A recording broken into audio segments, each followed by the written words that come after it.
high school? Where does he kind of rank against some of the other guys that you see? Well, he's just so physically developed for a young guy. You know, Deshaun was obviously pretty special coming out of Georgia, but Deshaun was 180 pounds when he got here.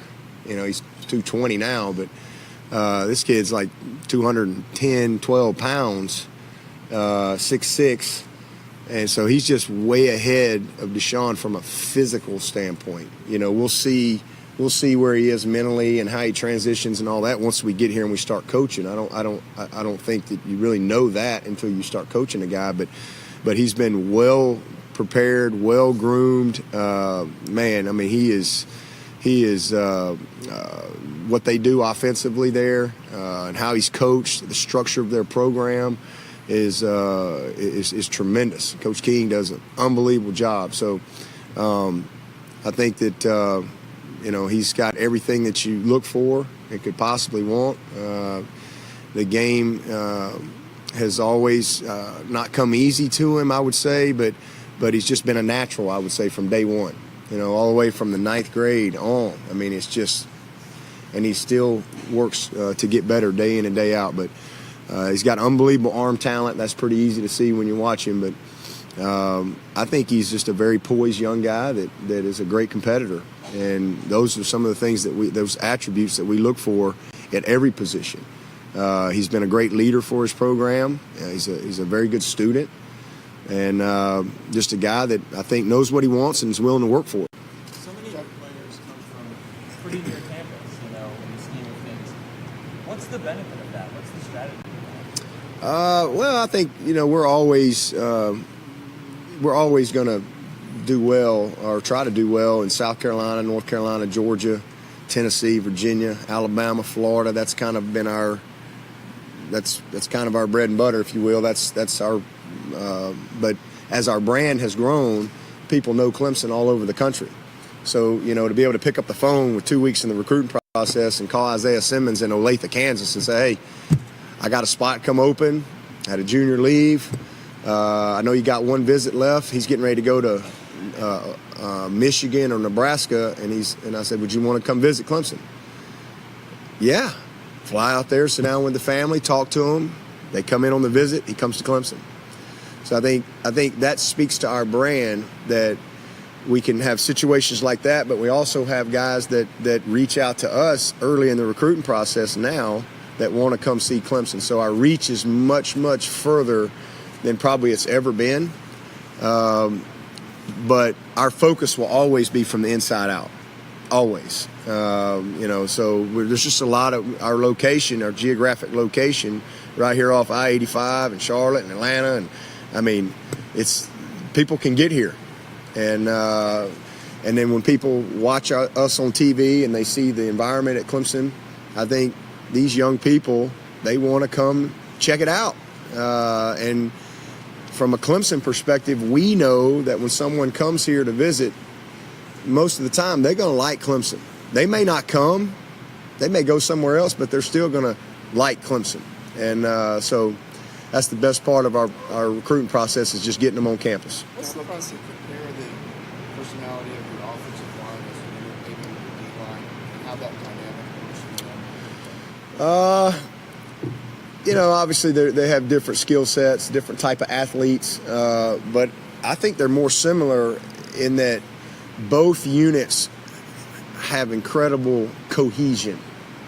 That's the one thing I think that we have right now. Our defensive line is a very close, tight-knit group. They're together all the time, and it's the same thing with our offensive line.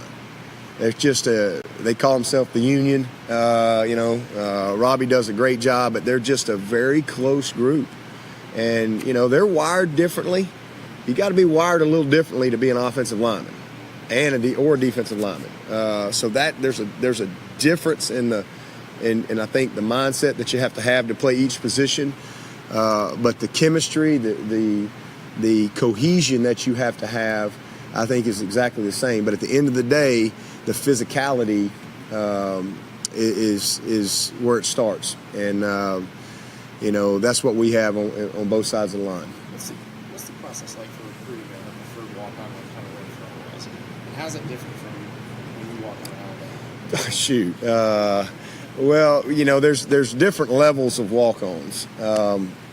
You have guys that are preferred walk-ons, and we're going to probably have 2 or 3 of those guys that we'll bring in, and they'll come in on a visit. We have a lot of those guys on our team right now that we feel like, man, they bring something that we need, and they turn out to be good players for us.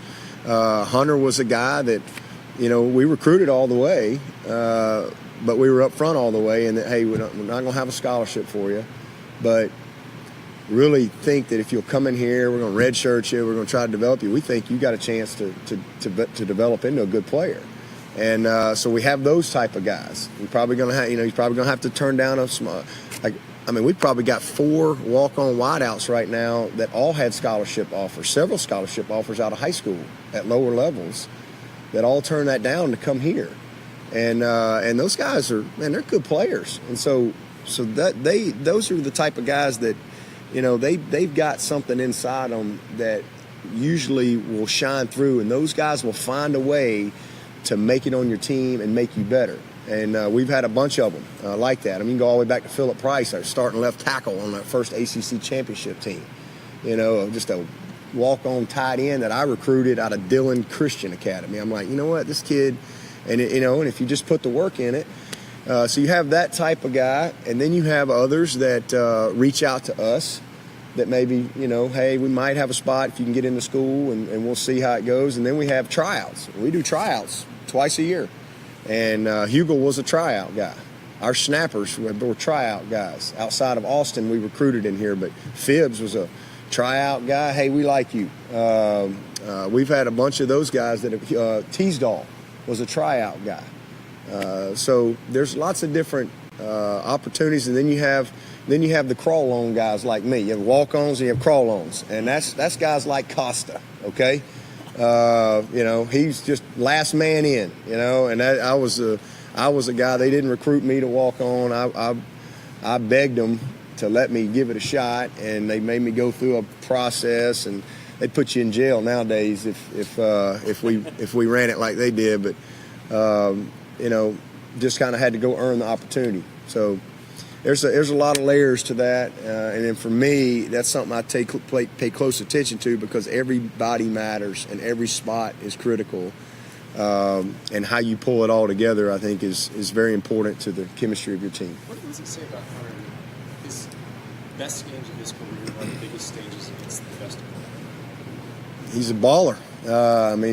He's just a guy that loves. He plays for the joy of the game. He doesn't get paralyzed by the enormity of the moment or the fear of an outcome or the fear of not doing well. He really just loves playing. And I think when you have that type of joy, there's a freedom that comes with that. And he's put the work in. He's, like I say, he's always been talented. He was 155 pounds when he got here. Now he's a whopping 180 and, benches 225 1.5 times. But he was benching 135 once when he got here. So, he's just a guy that, as he's worked on his weaknesses, his strengths have started to shine brighter. And just has a lot of confidence. He's a good football player. And I think that's what makes this game great. We get so enamored and caught up from time to time with a guy's measurables, and if they run fast, they're supposed to be great. If they run fast and jump high, they're supposed to be able to catch the ball well or be a great route runner. It doesn't work that way. Football players come in all shapes and sizes, and there's just certain things that aren't going to show up in the measurables and all that stuff. But when you step between the lines, it's just something happens, and football players shine through. Whether it be instincts, whether it be toughness, whether it be football IQ, whether it be technique and fundamentals. There's just so many things that ultimately separate guys from the pack. Yeah. And that's why a guy like me could play.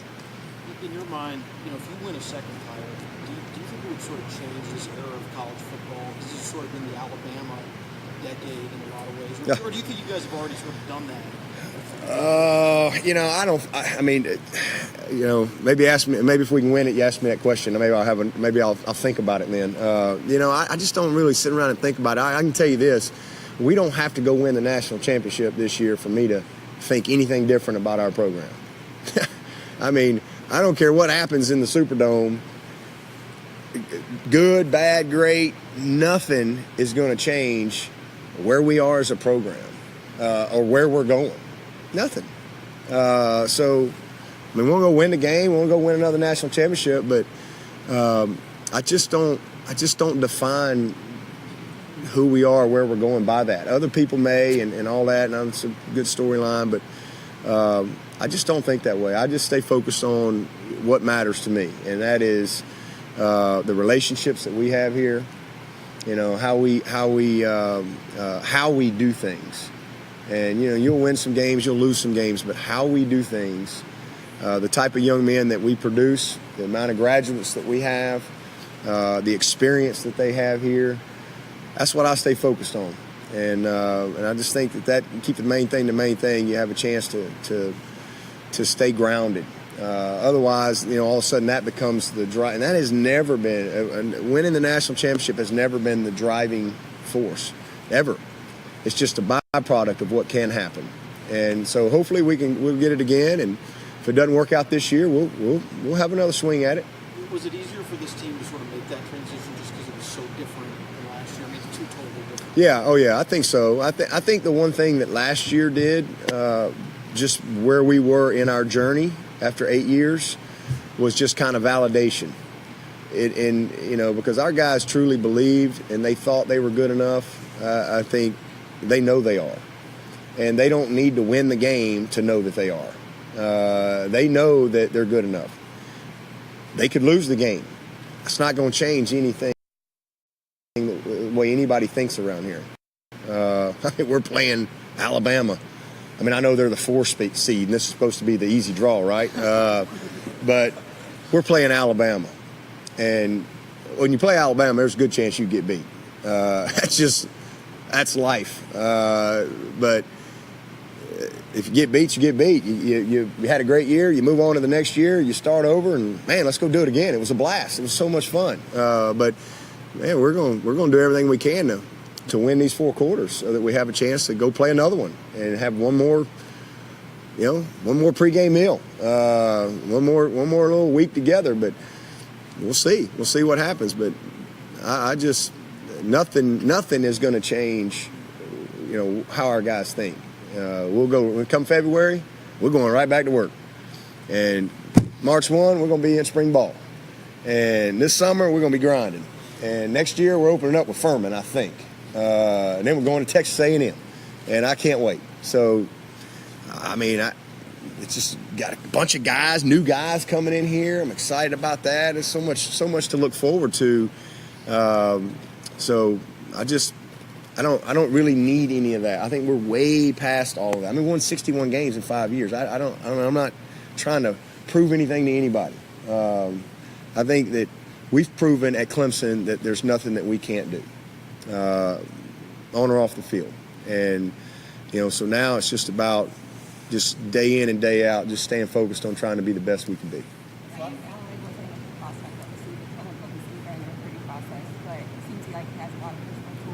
I didn't hear who you were talking about. Braden Galloway. Oh, Braden. Okay, yeah. What do you see on his upside? Man, I'm so excited. He's one of those guys that, man, I am so excited about Braden Galloway. He's that Leggett type body type, long, athletic, can run. But what I love about a guy like Braden Galloway is he is 2/10 of his potential. He's just, he was a basketball player forever, and he's just now kind of transitioning into being a football guy. He's 200, almost 25 pounds right now, so he's bigger than Leggett was, but he's got that same type of athleticism. He played quarterback some for him. I mean, he literally, like I said, just played football, but he was a basketball guy, and now he's become a football guy, and his body, he's going to go boom. He's going to be 250 overnight. And Joey Basson is going to have a ball with this guy, but he's the type of guy you look up in a couple of years and you go, where did that guy come from? And we have built this program on guys like him. We really have. The Tig Willards, the Braden Galloways, Quandon Christians. Nobody knows about Grady Jarrett. Nobody was asking me about Grady Jarrett on signing day when he signed. I promise you. That's how we've built our program, with guys like him, to go along with, some Deshaun's and Sammy Watkins and, Stephon Anthony's, a few of them guys that were as advertised. But Braden has a tremendous upside to him. Awesome, awesome young man. Just a wonderful mom and dad. His brother plays basketball, College of Charleston, just really excited about getting started with him. And he's a mid-year. So to be able to, throw his butt in that weight room, get out here and yell at him a little bit in mat drills and start the process of developing him, it's going to be a lot of fun to coach that one. Jeff, have you had a conversation with Travis about how everything just fell perfectly into place as far as being a late addition to the class, having a breakout year, and now he's going to go ahead and get a chance to go home to play in the playoffs? Oh yeah. We've had lots of conversations along the way, and it's my first guy to ever sign from Louisiana. I never signed anybody from Louisiana, even when I was an assistant at Alabama. And lo and behold, 59 years since we've been to the Sugar Bowl, we're going to the Sugar Bowl. So he opened up a nice path there, and it's exciting for him to have a chance to go home and play in the Superdome. And I think everything about his experience at Clemson has been great confirmation to him on why they chose Clemson, because it was a big decision for him.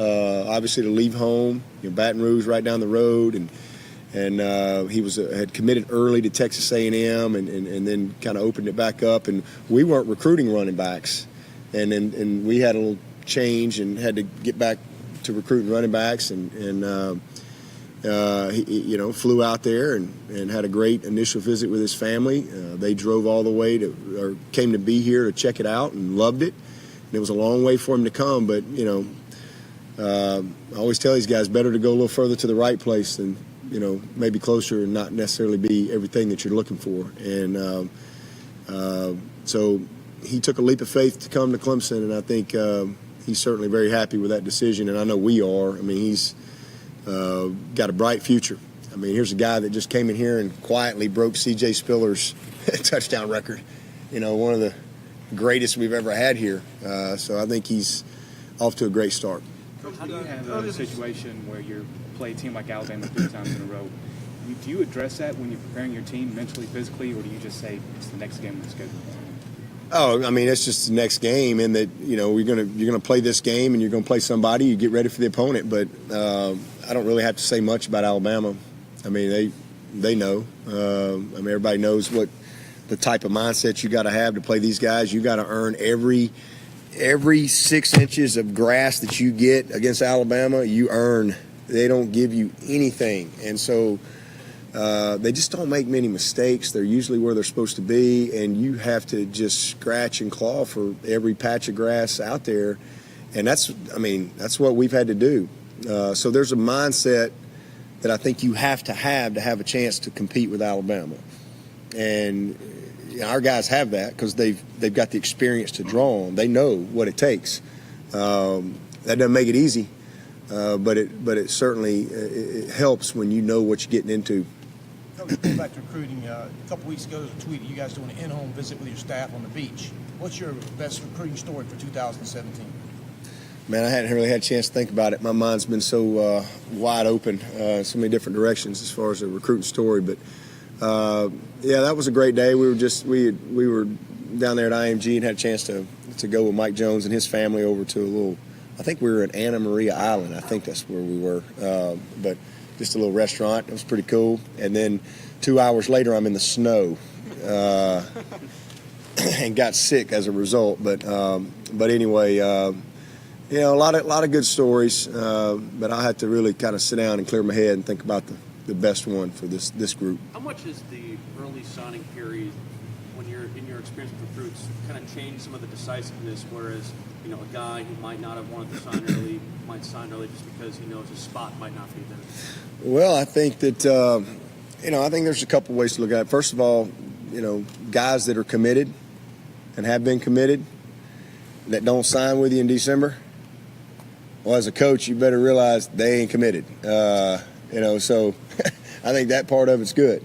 And then the flip side of it, if you're a guy who's committed to a school and all of a sudden that school is saying, hey, we want you to wait and sign in February, better to find out in December as opposed to some of the stories where you got guys that have been committed all year and then they get a call, 2 nights before sign day and say, hey, because people keep recruiting beyond their number and they call and they say, hey, listen, we're not going to have a spot for you now. You need to go somewhere else, or we need you to gray shirt, or whatever it may be. So I think it goes both ways. And but I think from a player standpoint, they have all the power because they don't have to sign, and they can sit back if they're not sure what they want to do and let it all play out. And then it's very defined. Now they know what this school signed and what this school signed and what they have, and they can evaluate and go sign in February. But again, this period is for guys that know what they want to do. That's what it's for. And that's what you've seen. Can you talk about? Go ahead. Go ahead. All right. How do you evaluate where this team is at in terms of the standard recovery right now? I think we're in a good spot. Really, last week was a couple days of just a lot going on with the finals, them having to balance finals because we hadn't had that in a while. But I thought we really hit our stride Saturday, and just been really good energy. It was 3 physical days in a row: Thursday, Friday, Saturday, Sunday, and Monday. We just kind of met and did walkthroughs, kind of just more mental prep. And Monday was a great day for us from a community service standpoint, and then got back on the grass yesterday with pads and had a good, energetic practice. Then we went and had some fun yesterday afternoon, went out to the Frankie's Fun Park. That was a blast. Always fun to see these big guys and grown men act like little kids, throw a go-kart in front of somebody and they just transform. Everybody becomes crazy. But we had a good time with that. And then today will be another tough practice, full pads, and then we'll take tomorrow and Friday and really kind of button it up with the hopes of having the plan done when we leave here on Friday. So I feel good about where we are. I think the coaches have had great preparation. I've tried to balance their schedule to where we've got some uninterrupted time to really feel good about our prep time. So it's been good. Are you excluded from that transfer kids? Oh no, I'm right in the middle of it. Right in the middle of it, and I won on the slick track for the record. I beat them all. I was first out and first in, so I can't remember who all was on the track. There was about 10 of us, I guess. Along the same lines, you seem like you like to have a lot of fun. One of your players compared you to Martin Lawrence, another to Kramer from Seinfeld. I love Kramer. Right, but how would you describe Martin Lawrence, that's a new one. Martin. I think the dancing really, along with the humor. Yeah. Why is it important for you to have a lot of fun with this team, and what do you think, how they view you, and how important that is to have those strong relationships? I don't try to have a lot of fun. I just love what I do. I just enjoy what I do, and I like to have fun. I like people, and I like my guys. So I just come to work every day and enjoy doing what I do. But I do think it's important that you work hard to have great relationships with your players and develop trust and good camaraderie. And I think you create as many opportunities outside of football as possible to achieve that goal. So we do that in a lot of ways. So I just try to engage them on a lot of different levels. Whether it's challenging them to shooting free throws or racing them on a go-kart track. But I still like to play. I still like to have fun, and maybe I've had 3 boys, and I'm still kind of engaged in that part of it. But I just have fun every day. Try to. Coach Caldwell's been around the game for a long time. What is it about him, his personality, that allows him to still connect with these 6'5" Well, I think that's one of the keys to his longevity for sure, and that is he's just a very relational person. You know, he's hilarious. He's another guy that just loves what he does, and when you're around people who really love what they do, that's contagious.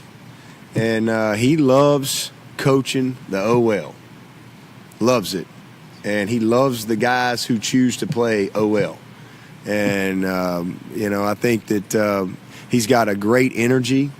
He's passionate about, winning a matchup. He's obviously incredibly knowledgeable. He's done this for a long time.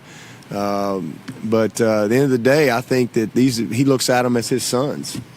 And, he didn't have a son. He had a daughter who he loves just with all of his heart, and Emsley's graduating tomorrow, by the way. But I just think he's always just kind of loved them like his sons, and I think everybody who's played for Coach Caldwell would tell you that. He's tough on them, but man, you talk about a guy that if we could sit around and have a reality TV show going where you didn't know there was a reality TV show, like a reality TV show isn't really a reality TV show because they know there's a camera there. So it's not reality. It's fake reality. Like you're acting like it's reality, but it's not reality. Whereas if you had a real reality TV show, man, it would be the greatest hit of all time following Robbie Caldwell around and just watching him and listening to him because you never know what he's going to say or do. And he's just so genuine, real, authentic. You always know where you stand with Robbie. Depending what you might find out in your fax machine when you leave us, how big of a need is it to fill offensive line? Oh, we do. Jackson Carmen, Action Jackson, let's go. Press conference, take 2. Oh man. Well, I mean, he's. Sometimes you sign guys that have everything in the box. Y'all have heard me say many times, and you just kind of got to put it all together. And you got a lot of those guys that come through here, whether it be a Vic Beasley, kind of takes a little while to develop him into a special guy. And then sometimes you got guys you just they're just got everything that you could possibly look for, and that'd be a Sammy Watkins, a Deshaun Watson, those type of guys. They just show up and you go, wow. Dexter Lawrence and Christian Wilkins, and that's kind of what he is. I mean, the guy's 350 and can move. There's probably none of y'all here that can outrun him. Be willing to lay money on that. I mean, he can absolutely fly. For a 350-pound man, very physical, and just number one player in Ohio. I think that's number one player in Ohio, number one player in Florida, number one player in South Carolina, number one player in Georgia. Just a huge pickup for us. We weren't going to sign a lot of linemen in this class, and to get Jordan McFadden right here out of Dorman, who I think is Brandon Thomas 2.0, but probably ahead of where Brandon was. Brandon was a third-round draft pick out of here, and Coach Gutshaw and them over there, they really feel like that Jordan is ahead of where Brandon was at this stage. So that's pretty exciting for me. So to get Jackson and Jordan in this group, and to have Jackson have an opportunity to come in here mid-year is a huge, huge, huge get for us. For sure we're going to lose, 3 linemen with Maverick and Crowder, and Hearn is going to graduate tomorrow. This is one of the greatest, moments of my life and his parents' life, to know that my man Taylor Hearn is going to walk across that stage tomorrow. Man, I'm so happy for him, and I think he's going to go ahead and move on, go play some pro ball, and he'll do well. So we're going to have a big need there to continue to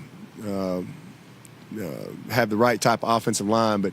But Jackson he's special, man. He's special. no doubt about it. And just very thankful that he and his family, when it came down to it, believed in our program and who we are, the way we do things here, and that he chose to come be a part of it. You had the 10-win seasons and you had success winning, but the past 3 have been different. What makes the change from that level to elite, to top 4, to consistency? I think just what you said, just consistency. I mean, I just don't think you can be, I mean, to be considered, I think, elite or great at something, you've got to do it for a long period of time.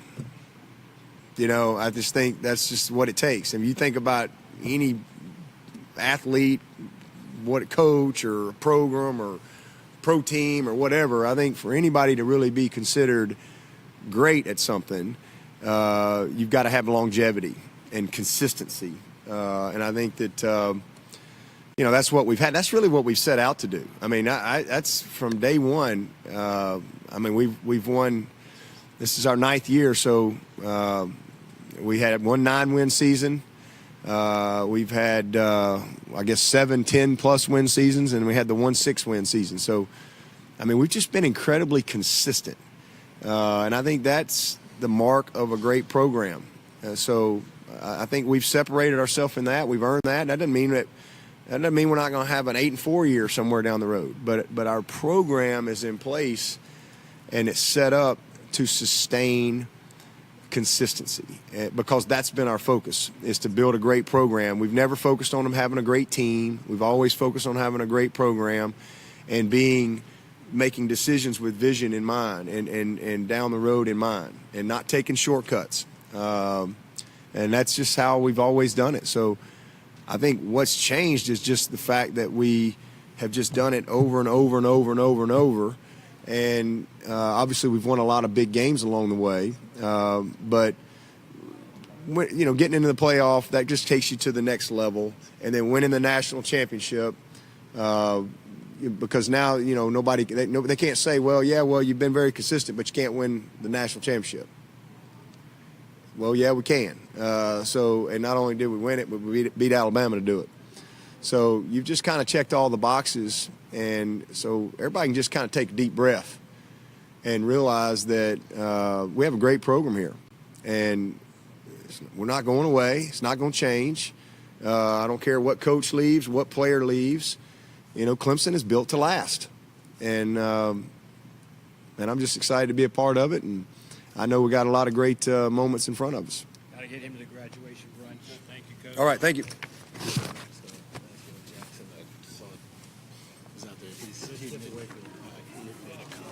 Appreciate it, Coach.